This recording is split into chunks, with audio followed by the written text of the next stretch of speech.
It is no secret our trains, roads, and bridges, even our water pipes, could use a makeover. But could big changes soon be on the horizon? Our Joe St. George looks at a major infrastructure spending bill in Congress and what it could mean not only for your commute, but also your finances.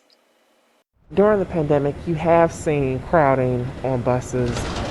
Like millions of Americans, Ronald Thompson does not own a car. This is where it's like the busiest. Most days, even in a pandemic, he finds himself boarding a bus. There we go. Only to then hop on a train. Mass transit, in his case, Washington, D.C.'s metro system, is crucial for just living. A lot of folks who travel to and from work and to school rely upon public transit to get there.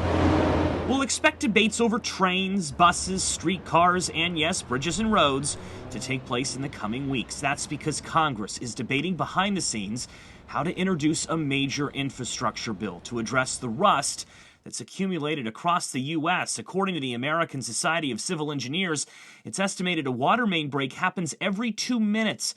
43% of America's roads are deemed in poor condition. There are over 46,000 structurally deficient bridges nationwide, just like this one we found less than a mile from the U.S. Capitol. How much is this costing you? Well, listen to Casey Dinges with the American Society of Civil Engineers talk about damage to vehicles. So that's costing the average motorist in this country over $1,000 a year at road conditions. Some progressive Democrats want a comprehensive infrastructure package voted on by July 4th. Some moderate Democrats, though, are beginning to sound the alarm, concerned about spending trillions more after they just passed a massive stimulus bill.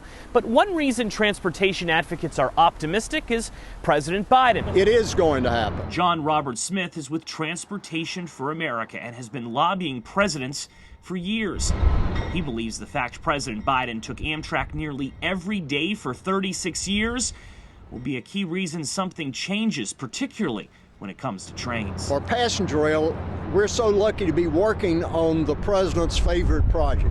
Today, you cannot leave an economy marooned with only the personal automobile as the way to get in and out of the place where you live. Some projects he believes could happen include new train routes from places like Colorado Springs to Denver, or from Bozeman to Billings in Montana. Mobile, Alabama to New Orleans in the South is even possible.